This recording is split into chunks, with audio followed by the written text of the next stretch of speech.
menurut ayat Quran dan hadis Nabi itu nanti ada bermacam-macam. Ada orang beriman itu yang dimasukkan surga. Ada orang beriman itu yang dimasukkan ke dalam surga. Ada orang beriman itu yang disebut penduduk surga. Kenapa lain-lain, Pak? Karena waktu di dunia amalannya juga lain-lain. Ada orang beriman yang masuk surga. Ini paling murah tiketnya. Mau masuk surga? Kata Nabi begini, ma min abdin qala la ilaha illallah thumma mata ala dhalik illa dakhala al-jannah. Kalau seorang hamba sudah mengucap dua kalimat syahadat, dia yakin dengan kebenaran kalimat itu sampai matinya, orang itu akan masuk surga. Abi Dzar yang waktu itu diajak bicara heran, ya Rasul kok gampang betul? Iya. Walaupun orang itu mencuri, iya. Walaupun orang itu berzina, iya. Biar dia mencuri, biar dia berzina, kalau dia sudah mengucap dua kalimat syahadat, dia yakin dengan kebenaran kalimat itu sampai matinya, itu orang akan masuk surga. Jadi masuk surga cukup dua kalimat syahadat, yakin sampai mati, masuk surga. Itu perkara masuk. Tapi kalau pertanyaannya diterusin, masuknya kapan, Pak? Nah, ini lain lagi urusannya. Sebab ada yang masuknya itu langsung, ada yang mampir dulu. Di sana tempat cuma dua, kalau tidak surga, neraka. Mau ke surga tapi mampir dulu, yang mampirnya jelas di neraka. Kenapa? Dalam hadis qudsi ada riwayat, nanti itu di akhirat, setelah Allah selesai mengatur penduduk surga masuk surga, yang neraka masuk neraka, Allah berkata kepada malaikat Malik, malaikat Malik, labaik ya Allah, itu bajingan-bajingan tengik, manusia-manusia durjana yang waktu di dunia tidak mau sujud, jauh dari ulama, gemar melakukan yang munkarat dan maksiat, hidup di tengah masyarakat selalu jadi bibit keonaran, kufur, sudah masuk neraka semua. Sudah ya Allah. Nah, kalau sudah, coba sekarang kamu masuk, Malik. Saya, iya, masuk neraka. Mau apa ya Allah? Kata Allah, akhriju minan nar man kana fi qalbihi misqala habatin min khardalin min iman. Kau masuk neraka, cari di dalam neraka orang-orang yang ada imannya walaupun kecil sebesar biji zarah, angkat mereka keluar. Masuk malaikat Malik ke neraka, cari orang yang ada imannya, korek-korek. Ya repot, udah pada gosong. Yang ada imannya diangkat ke atas, yang ada imannya diangkat ke atas, lalu dimandikan di Nahrul Hayat, namanya sungai kehidupan di akhirat nanti. Cakep lagi rupanya, bersih lagi wajahnya, apel di hadapan Allah. Kata Allah, bagaimana mas? Kapok nggak sampean? Kapok ya Allah. Nah, kalau kapok, idhab fadkhulil jannah, pergi masuk surga sana. Berangkat mereka ke surga, ketemu sama teman-temannya yang udah sampai lebih dulu, yang nggak pakai mampir lagi. Terjadi dialog. Kata teman-temannya yang udah pada nyampe duluan, mas, iya, emang baru sampai? Saya baru sampai.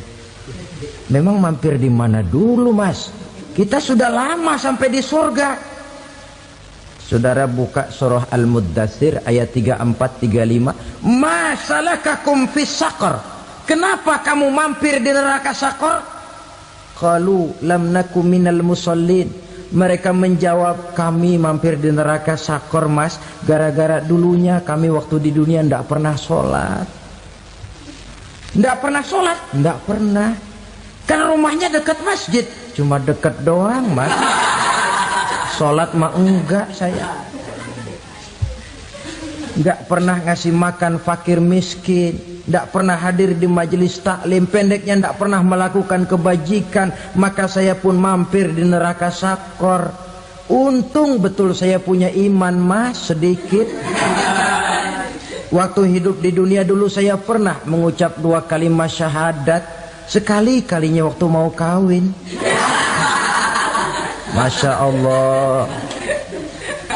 Untung saja kawin, kalau nggak kawin polos.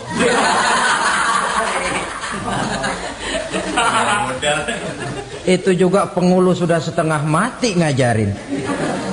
Asyhadu alla, asyaduaan, asyaduaan.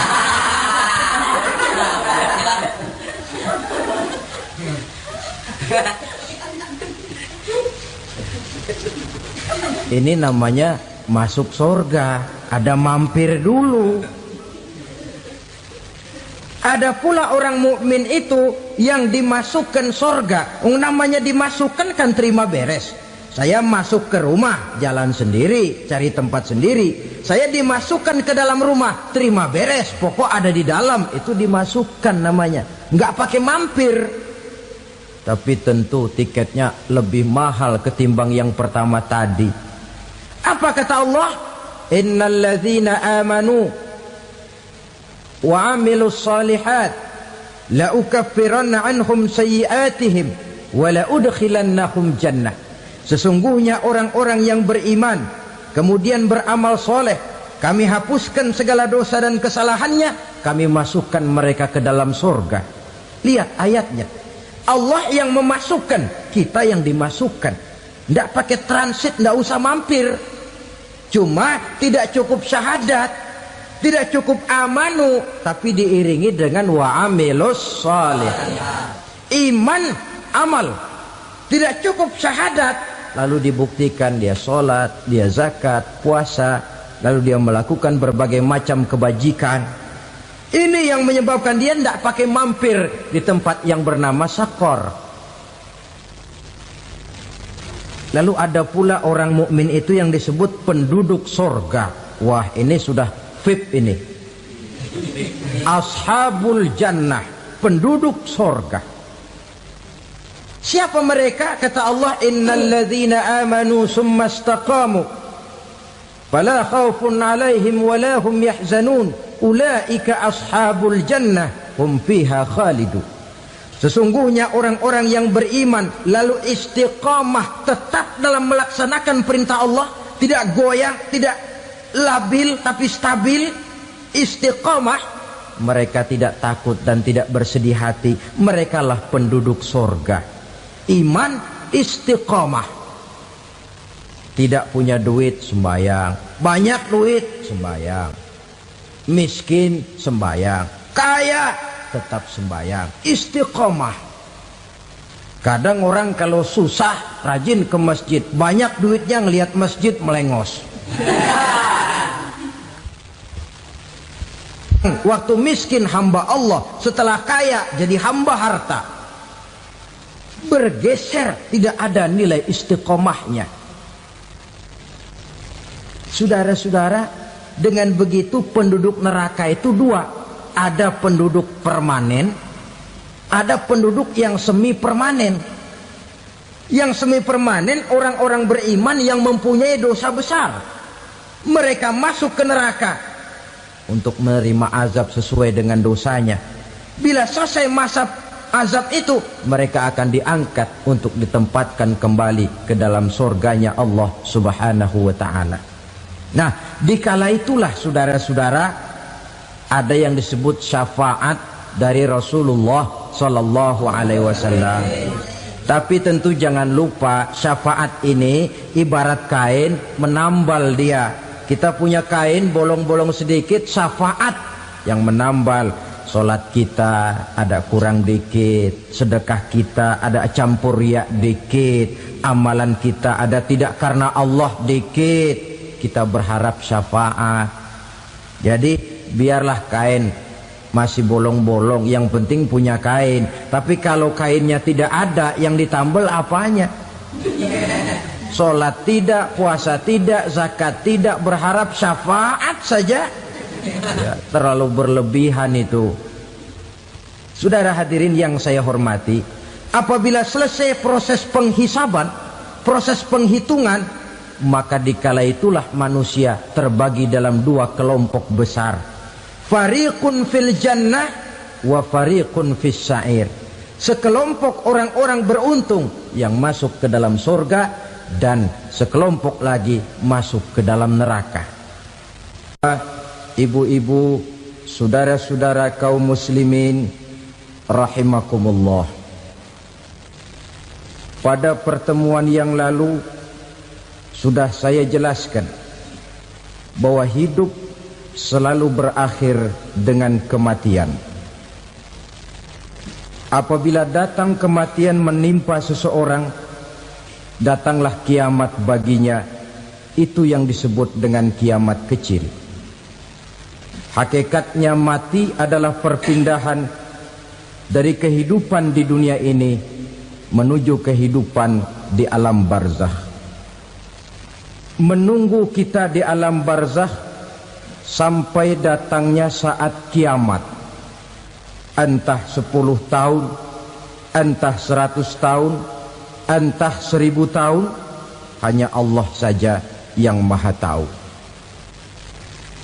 Adapun orang-orang beriman yang melakukan amal kebajikan dalam kehidupan di dunia ini, masa penantian yang lama di alam barzakh buat mereka sebentar saja. Tetapi bagi orang-orang kafir yang ingkar, yang tidak beriman kepada Allah, yang hidup di dunia cuma menumpuk-numpuk dosa, tentu penantian di alam barzakh akan merupakan waktu yang sangat lama. Bukankah dalam kehidupan kita waktu itu memang relatif? Contoh misalnya, bagi pemuda-pemudi yang sedang duduk asyik memadu cinta, waktu 4-5 jam saja rasanya cuma 4-5 menit. Tenggelam oleh keasikan. Tapi buat orang yang berbaring di rumah sakit, meratap di balik-balik apa itu tembok derita kata lagu, di balik dinding-dinding penjara, sehari bagai seminggu, seminggu rasa sebulan, sebulan boleh jadi rasa setahun. Penantian yang sangat lama. Kapan kiamat itu akan datang? Ini rahasia Allah.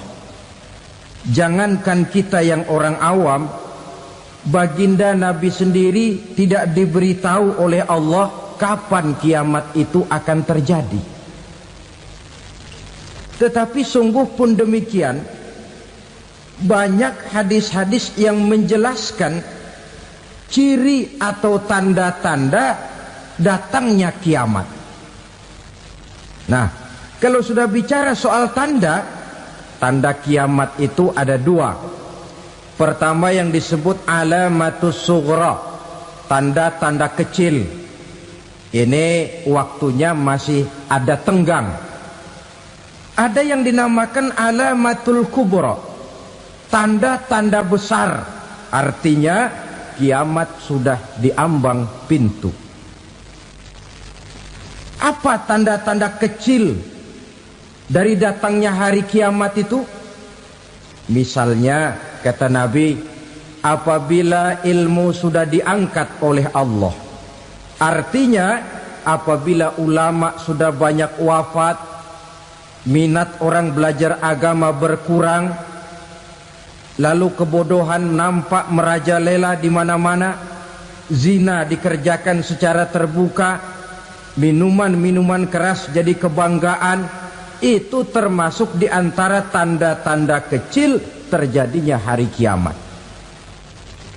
Apalagi misalnya iza waladatil ammatu rabbataha, apabila budak sudah melahirkan tuan.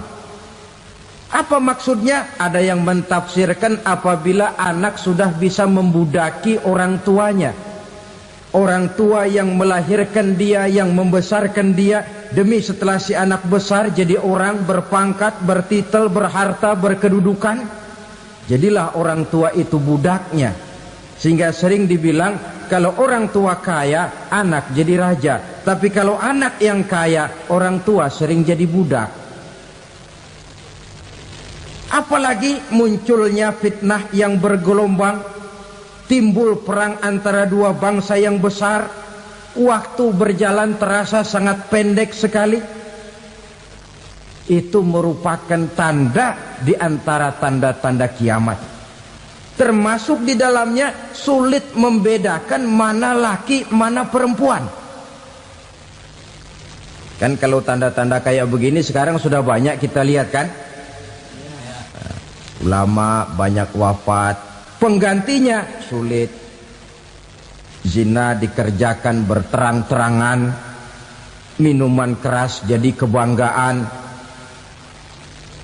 banyak anak membudaki orang tuanya, sulit membedakan mana laki mana perempuan. Kadang-kadang dari belakang kita lihat perempuan bener, begitu kita colek nengok jenggotan.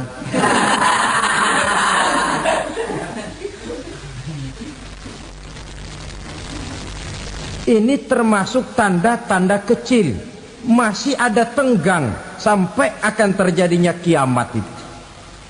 Nah, yang dimaksud dengan tanda-tanda besar, ini tanda besar artinya kiamat sudah diambang pintu. Pertama, matahari terbit dari sebelah barat. Apabila matahari sudah terbit dari arah sebelah barat, tertutuplah sudah pintu taubat. Bersabda Nabi kita, la taqumus sa'atu hatta tatlu'a syamsu min maghribiha. Tidak akan datang hari kiamat sampai matahari terbit dari arah sebelah barat.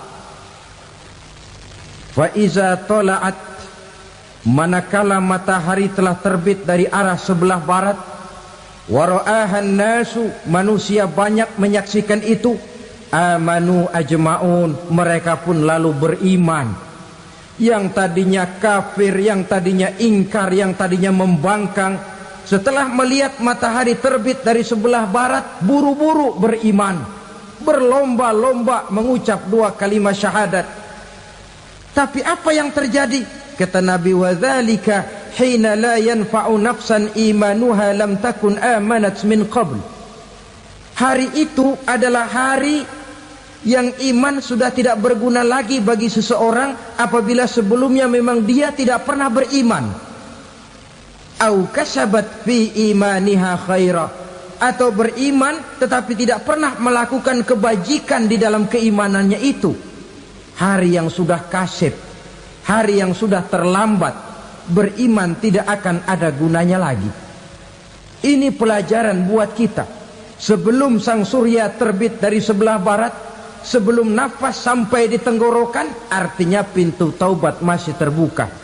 Kalau dua hal itu sudah terwujud, nafas sudah sampai di kerongkongan atau matahari sudah terbit dari arah sebelah barat, tertutuplah sudah pintu taubat.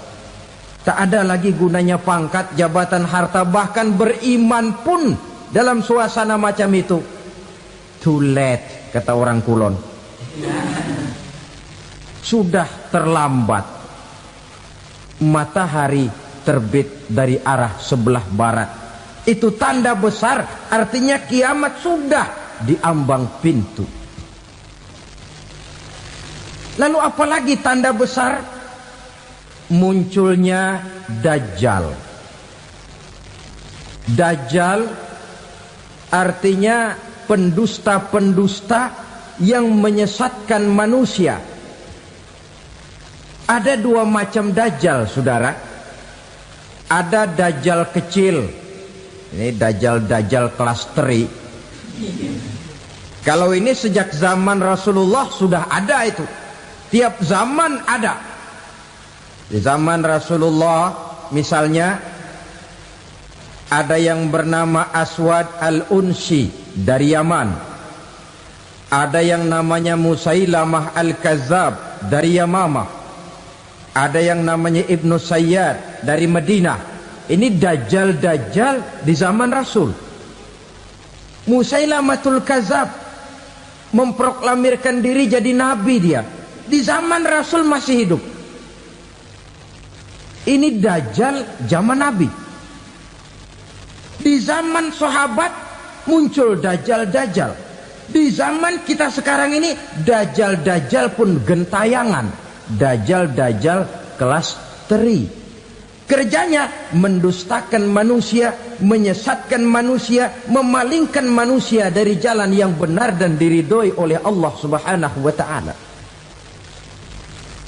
Adapun yang merupakan tanda besar dari datangnya kiamat, dajjal-dajjal kelas kakap. Pembohong-pembohong besar yang menyesatkan masyarakat manusia berpaling dari jalan Allah mengikuti jalan mereka.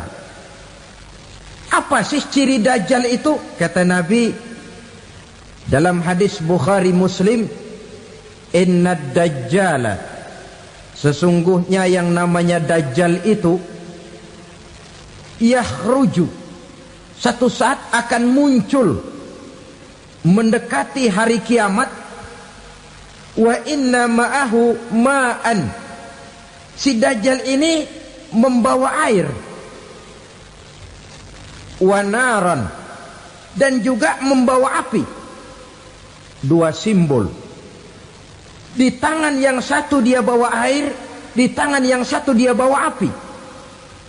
Wa ammal ladzi yarahu an-nasu ma'an fanarun, adapun yang orang banyak lihat air, hakikatnya adalah api. Yang dilihat api, hakikatnya adalah air. Oleh sebab itu, kalau api yang ditawarkan, ambillah air. Kalau air yang ditawarkan, pilihlah api. Maksudnya apa ini? Ini bahasa simbol, saudara-saudara. Dajjal bicaranya seolah-olah untuk kepentingan manusia. Menawarkan surga. Surga yang dia tawarkan hakikatnya neraka. Hai manusia, kalau kau mau bahagia, jangan dekat-dekat dengan agama. Solat itu tidak efektif dan efisien, tidak produktif dari segi ekonomi itu. Menghadiri majelis taklim cuma buang-buang waktu. Tahajud, tasbih, tahlil, baca Quran, apa itu? Pekerjaan mubazir saja.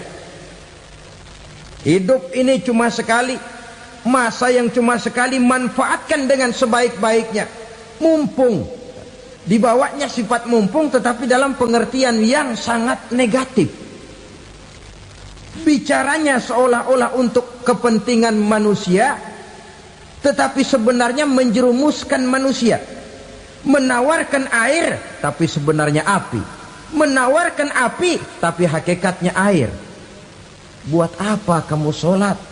Buat apa kamu bayar zakat? Buat apa kamu puasa? Surga yang dicanangkan dajjal hakikatnya neraka. Neraka yang digambarkan dajjal pada dasarnya adalah surga. Jadi memutarbalikkan fakta itu kerjaan dajjal. Yang hak jadi batil, yang batil dibilang hak, yang benar jadi salah, yang salah malah jadi benar. Tuntunan disuruh jadi tontonan, tontonan malah menjadi tuntunan. Itu pekerjaan dajjal profesinya. Zamannya Nabi Adam, dajjalnya kan iblis. Betul? Betul. Apa sih gang kerayuan iblis itu? Allah setelah menciptakan Nabi Adam kan bilang, Adam, kau dan istrimu Hawa tinggal di surga ini. Seluruh fasilitas yang ada di surga persilahkan kau nikmati. Satu yang tidak boleh, jangan coba-coba dekati pohon khuldi. Dekat saja jangan, apalagi sampai memetiknya. Datang dajjal yang namanya iblis ini. Adam, kamu tahu nggak kenapa tidak boleh makan buah khuldi? Ya nggak tahu, pokoknya saya dilarang. Bodoh kamu Dam. Khuldun artinya kekal. Kalau kamu makan itu buah, kau akan kekal di surga buat selamanya. Allah tidak kepengen, maka dilarang kamu makan buah khuldi. Kalau kau ingin kekal di surga Adam, makan saja. Saya bicara begini ini untuk kepentingan kamu Adam. Ini kan ciri-ciri Dajjal. Bicaranya sih seolah-olah untuk kepentingan Nabi Adam, hakikat sebenarnya menjerumuskan Nabi Adam supaya ingkar dan melanggar larangan dari Allah Subhanahu wa ta'ala. Jadi setelah muncul Dajjal, timbul kekacauan-kekacauan di masyarakat. Banyak yang terpengaruh, terpedaya dan terpesona. Termasuk mereka yang memproklamirkan diri jadi nabi, mereka yang memproklamirkan diri jadi rasul di zaman sesudah Rasulullah wafat. Itu adalah Dajjal. Maka saya ingatkan, kalau di zaman kita sekarang ini ada orang ngaku jadi nabi, ada orang ngaku jadi rasul, biar bahasa Arabnya kental, Quran hafal, hadis ribuan hadis hafal, biar pakai serban sampai menyengser ke tanah, bahasa Arabnya fasih, tapi dia mengaku jadi nabi, jadi rasul, kita umat Islam wajib tidak percaya. Wajib untuk tidak percaya. Itulah Dajjal zaman kita sekarang ini. Tidak mustahil mereka datang mempengaruhi orang awam supaya berpaling dari Rasulullah, mengikuti mereka. Nah, di akhir zaman nanti, mendekati hari kiamat, Dajjal ini muncul. Dajjal kelas kakap, menyesatkan masyarakat manusia untuk berpaling dari Islam, mengikuti seruan mereka. Apalagi di antara datangnya kiamat itu, tanda yang besar itu, turunnya Nabiullah Isa Al-Masih, putra Maryam. Menurut berbagai hadis yang sahih, Nabi Isa Al-Masih nanti akan turun lagi. Tidak membawa risalah yang baru, tapi meluruskan risalah Islam ini yang telah banyak ditinggalkan oleh masyarakat. Bahkan ada hadis menjelaskan beliau akan membunuh Nabi, mematahkan kayu-kayu salib, lalu melaksanakan haji dan umrah mengikuti syariat Nabi Muhammad, bukan membawa agama baru. Menjadi semacam mujaddid, reformer, menyelamatkan manusia dari bisikan Dajjal. Bahkan ada riwayat yang menjelaskan bahwa Nabi Isa berhasil mengalahkan Dajjal, mengembalikan masyarakat manusia kembali kepada ajaran Islam yang datang dari Allah, dibawa oleh Rasulullah sallallahu alaihi wasallam. Dengan kata lain, turunnya Nabi Isa bukan sebagai nabi dan rasul baru, tetapi mengikuti syariat Nabi kita Muhammad sallallahu alaihi wasallam.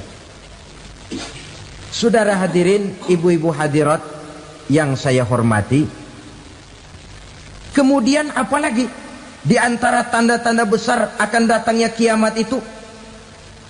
Keluarnya asap atau awan. Kata Nabi, inna min asrati sa'ah dukhanan yamla'u ma bainal masyriqi wal maghrib. Di antara tanda-tanda kiamat, munculnya awan antara langit dan bumi. Ini pun diperkuat dalam surah Ad-Dukhan ayat 10. Fartaqib yauma ta'tis sama bidukhanim mubin fayughshan nas hadza azabun alim. Bagi orang-orang yang beriman, mereka biasa-biasa saja. Tapi bagi orang kufur, datangnya asap dan awan ini merupakan azab yang kelewat pedih. Barangkali sedikit mendekati gambaran tentang azab yang pedih ini, saya ingatkan alam pikiran kita kepada peristiwa yang belum lama terjadi. Pernah dengar berita bocornya reaktor nuklir di Chernobyl, Uni Soviet? Pernah dengar? Nah, bocornya reaktor nuklir di Chernobyl yang mengakibatkan ratusan bahkan sangat mungkin ribuan nyawa. Cuma satu reaktor. Bagaimana kalau seluruh cadangan nuklir yang dimiliki oleh para negara adikuasa ini diledakkan? Bahkan yang konon menurut catatan cadangan nuklir yang dimiliki bersama oleh Amerika dan Rusia sekarang ini sudah sanggup memusnahkan 6 miliar manusia, 1,5 kali lebih banyak dari jumlah manusia yang nongkrong di permukaan bumi ini. Saudara-saudara hadirin yang saya hormati, lalu saat mendekati hari kiamat, apalagi tandanya? Setelah Nabi Isa wafat, pada saat turunnya yang kedua kali, lalu Allah meniupkan angin sejuk. Semua orang-orang beriman, orang-orang baik wafat, sehingga penghuni bumi ini cuma tinggal lagi terdiri dari orang-orang kafir. Tidak ada lagi di bumi ini yang bisa mengucapkan Allah. Sehingga dalam hadis qudsi itu ada keterangan, innallaha azza wa jalla yaqulu li Israfil. Allah pernah pesan kepada malaikat Israfil, kata Allah, Israfil, idza sami'ta qailan yaqul Allah Allah fa akhirin nafakh 40 sanatan ikraman liqailiha. Hai Israfil, apabila kau dengar di permukaan bumi masih banyak orang yang mengucapkan Allah Allah, maka tunda sangkakala kiamat itu 40 tahun. Untuk apa? Ikraman liqailiha, menghormati orang yang mengucapkan Allah Allah itu. Wah, jadi karena sekarang masih banyak yang mengucapkan Allah, besar hatilah kita, masih jauh kiamat itu. Tapi jangan lupa, kiamat pribadi, kiamat kecil itu yang gak kita sangka-sangka. Ajal datang mencabut nyawa, itu kiamat pribadi, dan itu yang pasti kita hadapi, dan itu yang membuat kita tidak boleh bersikap main-main di dalam kehidupan sekarang ini. Saudara hadirin yang saya hormati, tidak ada lagi orang-orang muslim. Seluruh penduduk dunia ini kafir. Lalu terciptalah struktur sosial yang berlandaskan prinsip hidup semau gue. Bakal terjadilah prinsip di mana yang kaya menyantap yang miskin, yang kuat menindas yang lemah. Hidup sudah bagaikan di rimba belantara, berlaku hukum rimba, siapa yang kuat dia yang menang, siapa yang lemah menjadi mangsa. Timbul kekacauan, maksiat merajalela, munkarat menjadi-jadi, sehingga isi bumi ini penuh dengan segala macam perbuatan dosa. Tidak ada perlunya lagi alam diperpanjang temponya. Datang saat yang sudah dijanjikan oleh Allah Azza wa Jalla, maka terjadilah yang disebut kiamat kubra, kiamat besar, kiamat ancur-ancuran. Bagaimana kejadian ini dimulai? Dalam surah Az-Zumar ayat 68, Allah subhanahu wa ta'ala berfirman, wa nufikha fis suri fasa'iqa man fis samawati wa man fil ardi illa man sya'allahu. Maka manakala ditiuplah sangkakala, terkejutlah seluruh yang ada di langit dan seluruh yang ada di bumi. Bila saat kiamat datang, Allah perintah malaikat Israfil, Israfil, tiup sangkakalamu. Ditiuplah sangkakala oleh malaikat Israfil. Yang akibat daripada tiupan itu, seluruh yang ada di langit, seluruh yang ada di permukaan bumi terkejut. Yang ada di langit siapa? Malaikat kan. Bayangin aja kalau malaikat kaget, apalagi kita. Terkejut seluruh makhluk yang ada di bumi, yang ada di langit mendengar suara sangkakala itu. Bunyinya tidak sanggup kita bayangkan dahsyatnya. Ledakan nuklir, ledakan neutron, belum apa-apa ketimbang bunyi sangkakala malaikat Israfil ini. Nah, lalu mendengar bunyi sangkakala ini, gemparlah makhluk, kacaulah alam. Bumi gempa, planet-planet bertabrakan, gunung meletus, air laut tumpah ke darat, angin topan bertiup, halilintar menyambar. Lalu semua yang bernama hidup mati total.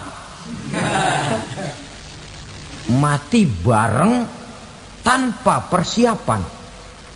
La haula wala quwata illa billah. Saya kadang-kadang dalam tafakur bermohon, ya Allah, mudah-mudahan saya enggak nemuin kiamat beneran. Ngeri. Tidak bisa kita bayangkan macam apa suasana seperti itu. Allah saja banyak memberikan gambaran, misalnya Al-Qari'ah, wa mal qari'ah, wa ma adraka mal qari'ah. Kejadian yang menggemparkan. Tahukah kamu apa kejadian yang menggemparkan itu? Yauma yakunun nasu kal farasil mabsus wa takunul jibalu kal ihnil manfus. Pada saat itu manusia berterbangan bagai kupu-kupu, gunung berterbangan seperti kapas ditiup angin. Gunung saja macam kapas, konon lagi manusia. Kematian total, mulai semut sampai gajah mati, jin mati, iblis mati, malaikat mati. Malaikat saja mati. Saudara hadirin yang saya hormati, kematian total yang tanpa persiapan. Orang bilang, Pak, kalau mati bareng begitu yang repot malaikat maut dong ya. Cabut sana, cabut sini. Itu kalau menurut logika kita, mestinya begitu menurut logika. Tapi logika juga yang nggak perlu serepot itu. Sebab untuk mematikan listrik di wilayah DKI, di wilayah Jakarta, nggak perlu tiap rumah didatengin, matiin, ya lama. Cukup dari kantor pusatnya saja PLN tekan satu tombol, gelaplah seluruh Jakarta. Saudara hadirin yang saya hormati, kematian total. Lalu setelah kematian total, planet-planet juga mati, dalam arti tidak bergerak dan beredar. Angin mati, dalam arti tidak bertiup. Air mati, dalam arti tidak ada riak gelombang. Pokoknya semua mati. Kullu nafsin za'iqatul maut. Semua yang bernafas mati. Dalam ayat lain, kullu man 'alaiha fan. Semua yang ada di permukaan bumi fana. Yang kekal cuma Allah Subhanahu wa ta'ala. Yang paling belakang mati, malaikat maut dan malaikat Israfil. Tapi mati juga sesuai dengan janji Allah. 10 lamanya. Tidak dijelaskan oleh Abi Hurairah 40 jam, apa 40 hari, apa 40 tahun. Hadis-hadis cuma menyebutkan 40 saja. Sunyi alam, yang tinggal cuma Allah saja lagi. Ketika itu Allah berseru-seru, katanya, limanil mulkul yauma. Siapa para penguasa hari ini? Mana itu raja-raja dan penguasa yang dulu mengaku jadi Tuhan? Fir'aun. Mana Fir'aun sekarang? Yang dulu jadi raja, merasa berhasil, sombong, lalu tidak mau turun-turun dari kekuasaannya, sampai kepada puncak kekurang ajarannya mengangkat diri jadi Tuhan. Mana itu Fir'aun? Namrus. Mana sekarang Namrus? La ilaha illa ana. Ternyata tidak ada Tuhan lain selain daripada aku, kata Allah. Proses kemudian, saudara-saudara, turunlah hujan dari langit. 40 lamanya hujan itu. Tidak jelas juga 40 jam apa 40 hari. Setelah air turun membasahi, datanglah tiupan sangkakala yang kedua. Semua yang bernama mati bangkit dari kuburnya masing-masing. Ini yang disebut Yaumul Ba'thi, hari kebangkitan. Allahu Akbar. Pada saat kita bangkit dari kubur kita masing-masing, kumpul di padang mahsyar namanya. Bayangin aja, saya sendiri nggak sanggup bayangin. Manusia sejak zaman Adam sampai zaman kiamat kumpul bareng di tempat sama. Berapa banyaknya itu?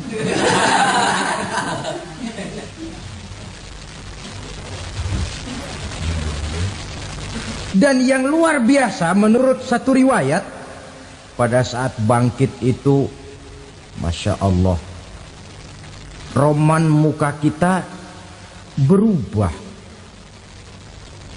disesuaikan dengan amalan kita waktu di dunia ini. Barang siapa yang waktu di dunia amalannya itu amalan tikus, di akhirat nanti dia bangkit dari kubur, mukanya seperti muka tikus. Gagah betul badannya, tapi mukanya seperti tikus. Kenapa? Amalannya waktu di dunia seperti amalan tikus. Apa amalan tikus itu? Suka ngegeragoti barang yang sudah disimpan rapi-rapi. Orang sudah simpan uang rapi-rapi, simpan perhiasan rapi-rapi, digeragoti oleh tikus. Maling-maling, pencoleng-pencoleng, koruptor-koruptor. Itu nanti di akhirat nanti kita lihat mukanya seperti muka tikus. Oh ini waktu di dunia suka nyolong, mukanya seperti muka tikus. Barang siapa yang waktu di dunia ini amalannya itu amalan macan, dia akan bangkit nanti mukanya seperti muka macan. Apa amalan macan? Macan itu amalannya menang-menangan. Orang yang mau menang saja nggak mau mengalah. Coba lihat di hutan. Kenal hutan nggak? Di hutan, raja hutan di mana-mana pasti macan. Betul kan? Betul. Padahal hutan belum pernah bikin pemilihan umum. Tapi macan tidak peduli ada pemilihan umum apa tidak, pokok saya raja. Sebab apa? Macan jadi raja itu bukan karena benar, tapi karena kuat jadi raja. Setelah dia jadi raja, rakyat hutan yang mesti dilindungi malah dimakan oleh raja macan. Kambing rakyat hutan dimakan oleh macan. Ayam rakyat hutan dimakan oleh macan. Itu nanti kita lihat di akhirat itu mukanya seperti muka macan, gagah betul. Lalu barang siapa yang di dunia ini amalannya itu seperti amalan anjing, nanti dia punya muka seperti muka anjing. Apa amalan anjing? Pertama, anjing itu kalau disuruh jaga rumah, dia tidak bisa membedakan mana maling, mana tamu. Biar yang datang maling, kalau bawa tulang, anjing kalem. Yang kedua, anjing itu akan setia kepada siapa saja yang memberinya roti. Siapa yang memberinya roti, itulah majikannya. Apa kata majikannya, pasti dia laksanakan. Soal benar atau salah, dia tidak peduli. Setelah anjing dapat roti, dia tidak punya pilihan lain kecuali bilang, abdi mah kumaha juragan wae ayeuna mah.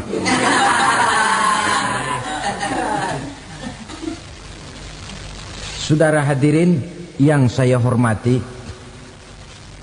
berkumpul di padang mahsyar, tiap orang sibuk dengan persoalannya masing-masing. Matahari waktu itu didekatkan oleh Allah. Panas luar biasa. Ada yang saking panasnya itu mencucurkan peluh keringat sampai sebatas mata kakinya. Ada yang keringatnya sampai sedengkulnya. Ada yang keringatnya sampai sepusatnya. Ada yang keringatnya mengalir sampai sebahunya. Ada yang kelelap oleh keringatnya sendiri, sementara orang di sampingnya nggak apa-apa. Bergantung lagi amalan dia waktu di dunia ini. Saudara-saudara, sebagian orang dalam kepanikan padang mahsyar berombong-rombong datang mereka menghadap Nabi Adam. Ya Adam, anta abal bashar. Hai Adam, Tuhan adalah bapak moyang manusia. Kami sebentar lagi akan disidang, dimintakan pertanggungan jawab. Tolonglah kami, hai Adam.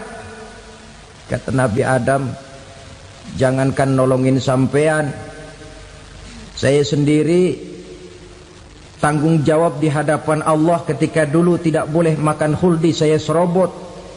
Sudahlah, urus diri masing-masing saja, nafsi. Begitu kata Nabi Nuh, begitu kata Nabi Ibrahim. Tiap orang bertanggung jawab sendiri-sendiri. Ketika itulah saudara-saudara, nikmatnya menjadi umat Nabi besar Muhammad sallallahu alaihi wasallam. Sebab apa? Walaupun menurut abjad kita ini umat paling belakang, paling belakang kita ini toh, karena Nabi Muhammad adalah Nabi akhir, tapi akan dihisap lebih dulu, lewat di atas sirat lebih dulu, masuk surga lebih dahulu ketimbang umat-umat belakangan. Ketika Rasul mendekati ajal, beliau tanyakan itu kepada malaikat Jibril. Malaikat Jibril berkata, Muhammad jangan khawatir, Allah sudah berjanji, inni haramtul jannata ala sairil anbiya hatta tadkhulaha anta wa haramtuha ala sairil umami hatta tadkhulaha ummatuka. Surga aku haramkan buat seluruh nabi kecuali kalau engkau Muhammad sudah masuk ke dalamnya, dan surga aku haramkan buat seluruh umat kecuali kalau umatmu Muhammad sudah masuk ke dalamnya. Logikanya, walaupun menurut abjad kita umat paling belakang, bakal dihisap paling dulu, lewat di atas sirat paling dulu, masuk surga paling dulu, kalau mampir ke neraka juga paling dulu. Ya resiko. Jangan mau enaknya aja paling dulu. Saudara hadirin yang saya hormati, setelah masa kebangkitan itu jangan dikira begitu bangkit langsung diperiksa. Masih menunggu menanti ribuan tahun perhitungan padang mahsyar untuk sampai kepada proses yang disebut yaumul hisab, hari perhitungan. Seorang demi seorang bakal dipanggil. Bayangkan saja, kita se-RT saja di absen, kadang-kadang perlu waktu lama. Ini manusia sejak zaman Nabi Adam sampai datang hari kiamat, satu demi satu disidang di hadapan Qadhi Rabbul Jalil. Status sosial copot sudah waktu itu. Yang pernah jadi hartawan di situ tidak lagi kelihatan kehartawanannya. Yang pernah jadi jenderal tidak lagi dipanggil jenderalnya. Yang ustadz tidak lagi dipanggil al-mukarramnya. Seluruh status sosial selesai. Dipanggillah kita seorang demi seorang menghadap Qadhi Rabbul Jalil. Bagaimana proses penghisaban itu? Pertama, proses tanya jawab.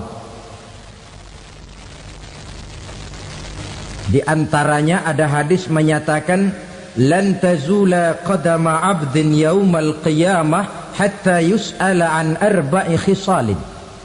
Besok di hari kiamat tidak akan bergeser telapak kaki seorang hamba sampai dia ditanya lebih dulu tentang 4 persoalan. Tentang ilmunya, kemana ilmu itu diamalkan. Tentang umurnya, di mana umur itu dihabiskan. Tentang masa mudanya, kemana masa muda itu dipakai. tentang hartanya, dari mana harta itu didapat dan kemana harta itu dibelanjakan. Ini termasuk proses tanya jawab. Jadi kalau istilah pengadilan dunia, nama Fulan bin Fulan. Kamu waktu di dunia diberikan umur panjang untuk apa? Pernah mengalami masa muda, kemana kau habiskan masa remajamu? Kau diamanahkan ilmu, dengan apa ilmumu kau amalkan? Kau diberikan harta, dari mana harta kau dapat, kemana kau belanjakan?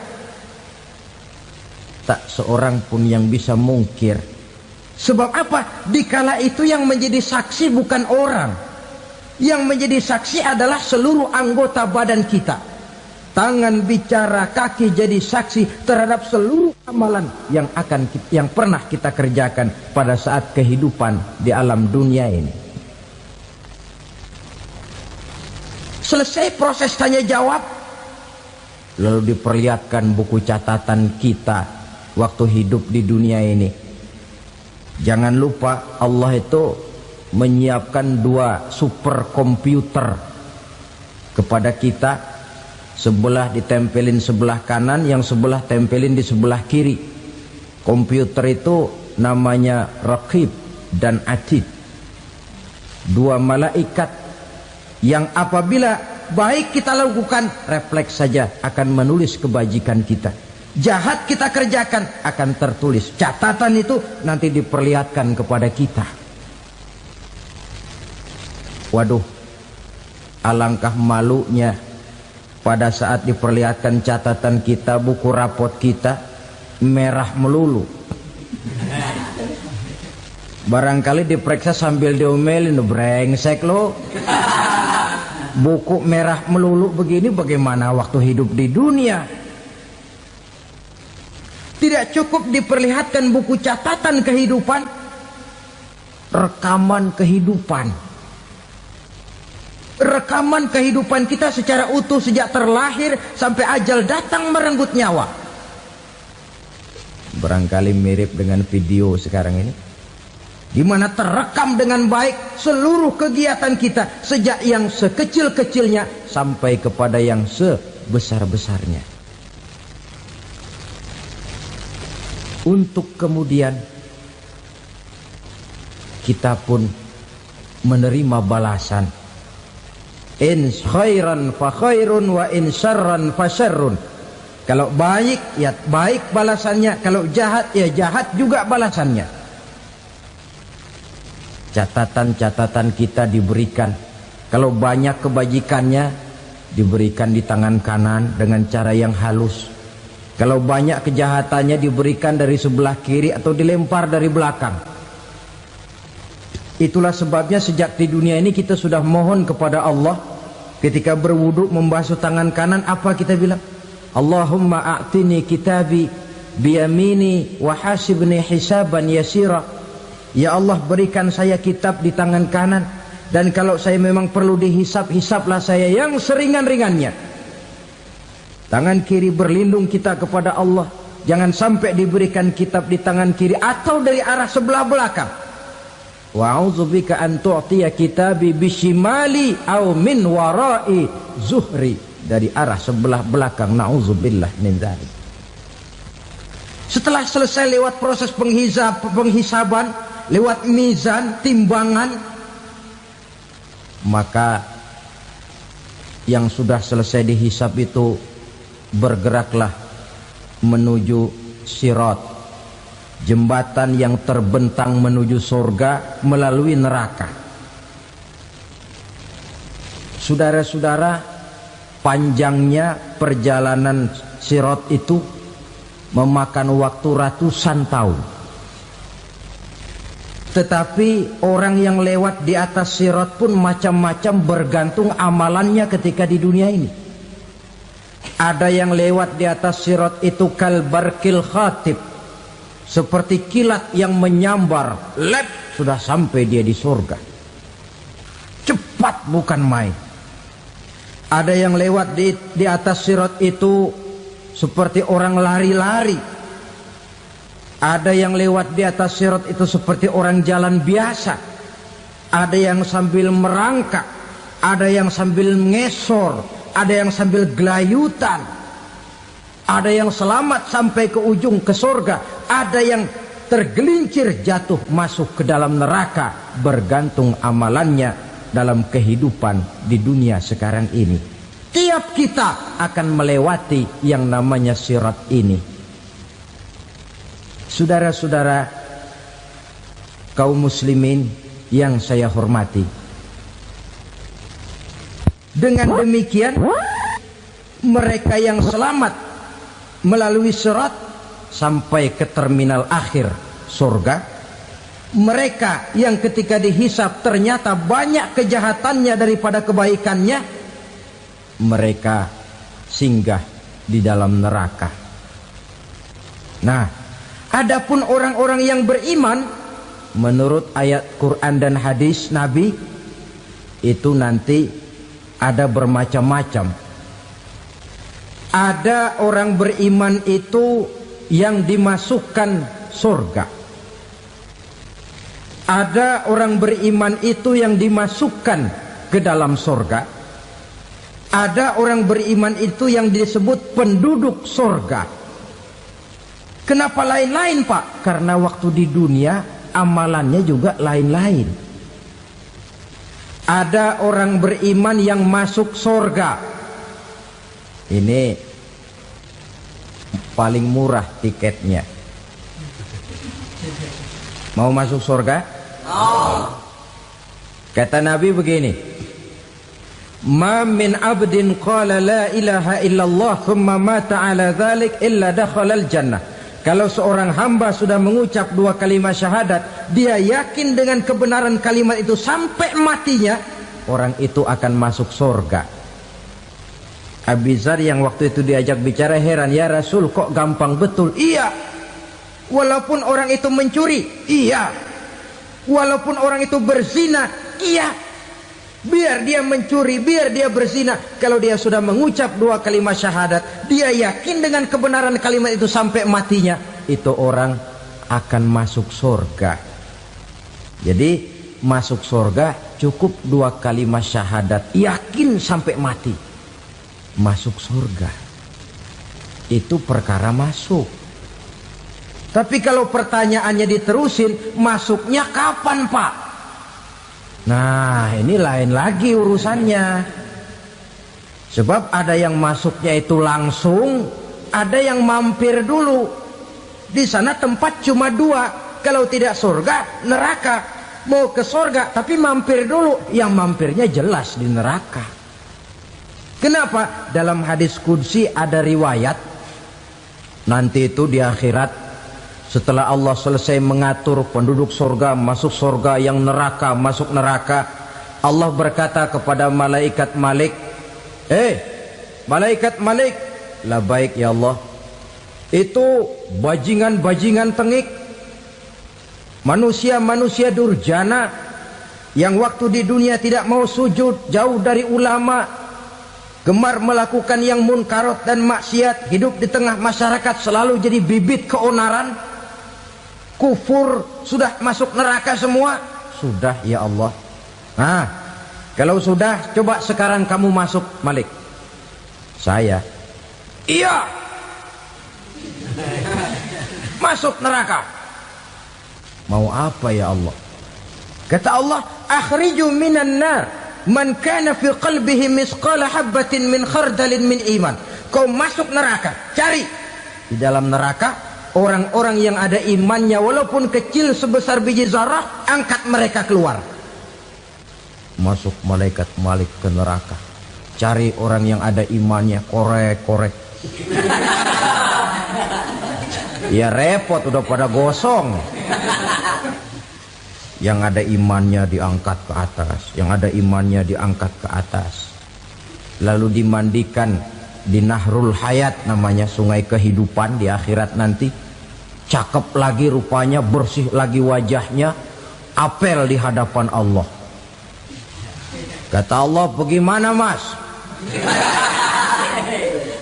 Kapok nggak sampean?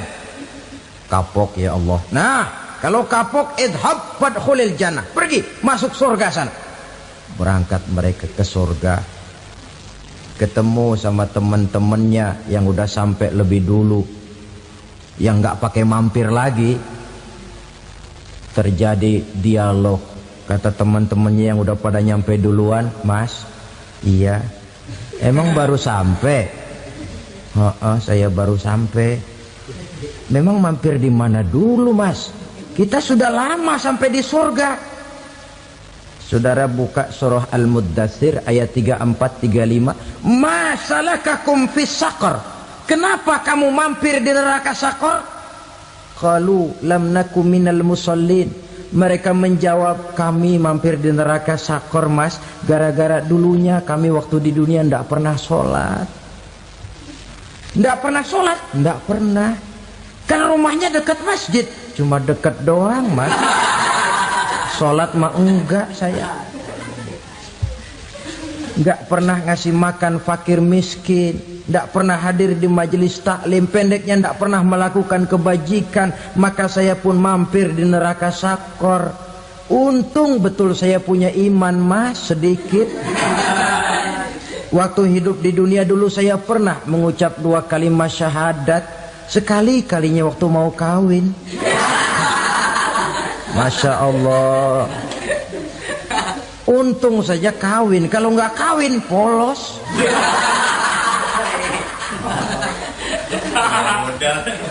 Itu juga pengulu sudah setengah mati ngajarin. Asyhadu alla, asyaduaan, asyaduaan.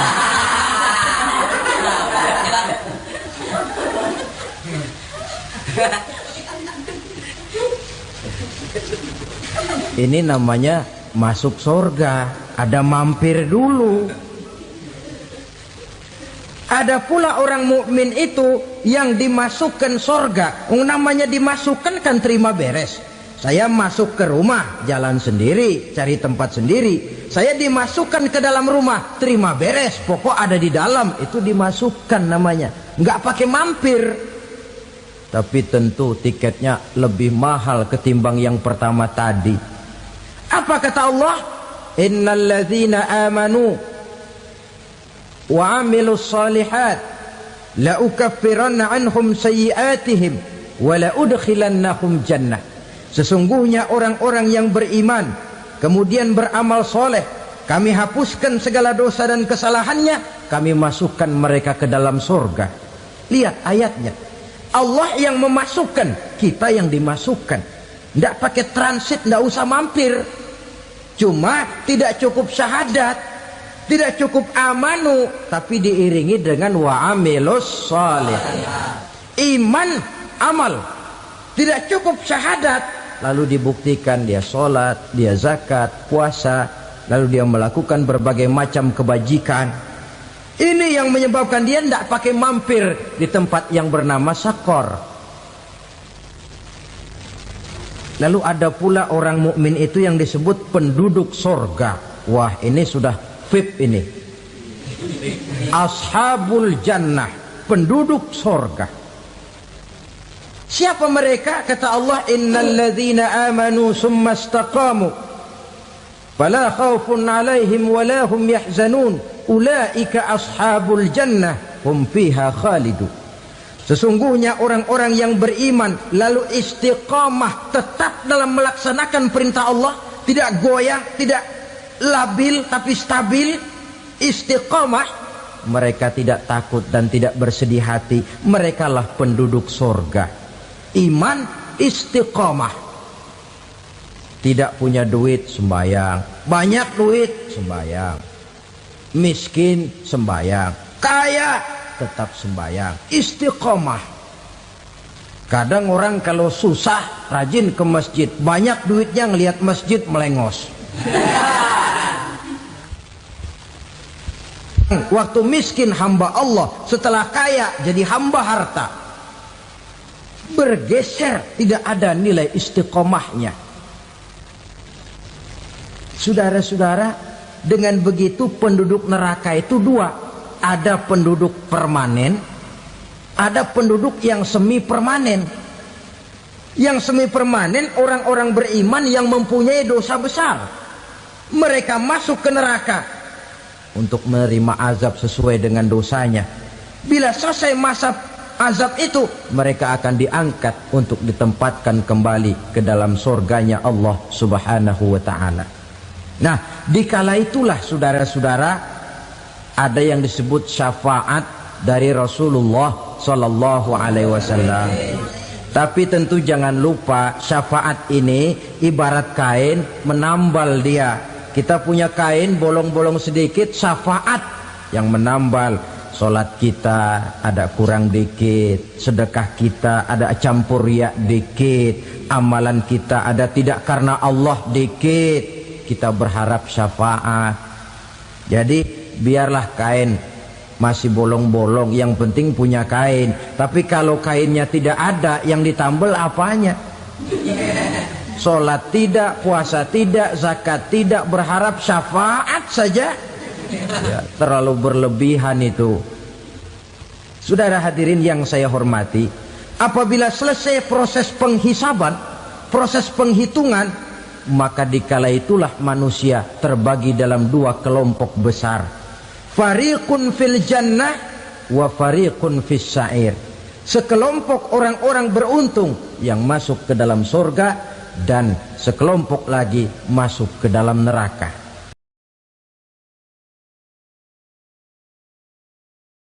7 macam perkara yang merusak akidah dan keimanan, merusak amal perbuatan yang sudah kita kerjakan, merusak sendi-sendi kehidupan sosial, pendek kata merusak segala hal di dalam kehidupan kita. Jauhilah olehmu 7 macam perkara yang merusak. Yang pertama, asyirku billah, menyekutukan Allah Subhanahu wa ta'ala.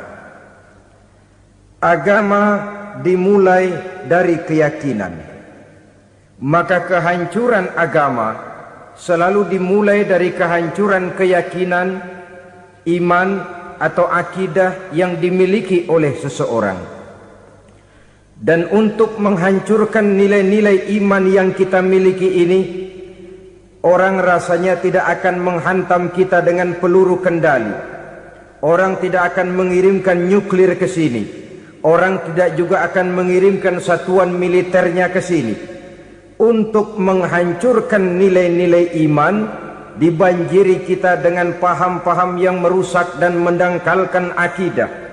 Baik ia bernama materialisme, baik ia bernama sekularisme, baik ia bernama banjirnya maksiat dan munkarat, baik ia bernama banjirnya peradaban dan kebudayaan yang menghancurkan moral daripada anak-anak kita, sedikit demi sedikit melenturkan dan melunturkan nilai-nilai keimanan kita, untuk kemudian pada waktunya nilai iman itu akan bertukar dan berganti menjadi nilai syirik kepada Allah Subhanahu wa ta'ala. Atau pada sisi lain, menjadikan yang selain Allah sebagai tujuan akhir daripada kehidupan kita. Sedangkan kita sama-sama maklum bahwa di dalam pandangan agama Islam, dosa yang tidak berampun, dosa yang terbesar, termasuk dalam kategori bapak moyangnya dosa, tidak lain adalah syirik, yakni menyekutukan Allah Subhanahu wa ta'ala. Pola penghancuran iman ini memang berstrategi. Ditawarkan kita kepada paham materialisme, paham kebendaan, di mana otak menempati urutan sebagai ranking pertama, Tuhan jatuh pada urutan kedua. Lalu menyusul kepada paham sekularisme, Allah dipisahkan dari seluruh kegiatan hidup ini, untuk pada gilirannya menjadikan yang selain Allah sebagai tujuan akhir daripada seluruh kegiatan hidup kita. Oleh karenanya, kewajiban menjaga nilai-nilai iman ini merupakan kewajiban yang mulia tetapi berat, tidak hanya untuk kita, tetapi juga bagaimana mewariskannya kepada anak-anak kita, generasi yang akan datang. Orang-orang tua bijaksana yang diceritakan di dalam Al-Quran, kalau sudah berpikir tentang anak-anaknya, Pertanyaan yang paling mereka risaukan ialah, ma ta'buduna min ba'di? Anakku, kalau pada satu saat aku, ayahmu sudah tidak ada lagi di dunia ini, meninggalkan kamu semua, ma ta'buduna min ba'di? Apa yang akan kamu sembah, nak? Jikalau sekarang ayahmu masih mau ke masjid, masih mau melakukan rukuk dan sujud, masih beribadah menyembah Allah Subhanahu wa ta'ala, kalau orang tuamu sudah tidak ada, ma ta'buduna min ba'di? Masihkah engkau mau datang ke masjid? Masihkah engkau mau rukuk dan sujud? Masihkah engkau mau menyembah Allah Subhanahu wa ta'ala? Pertanyaan ini yang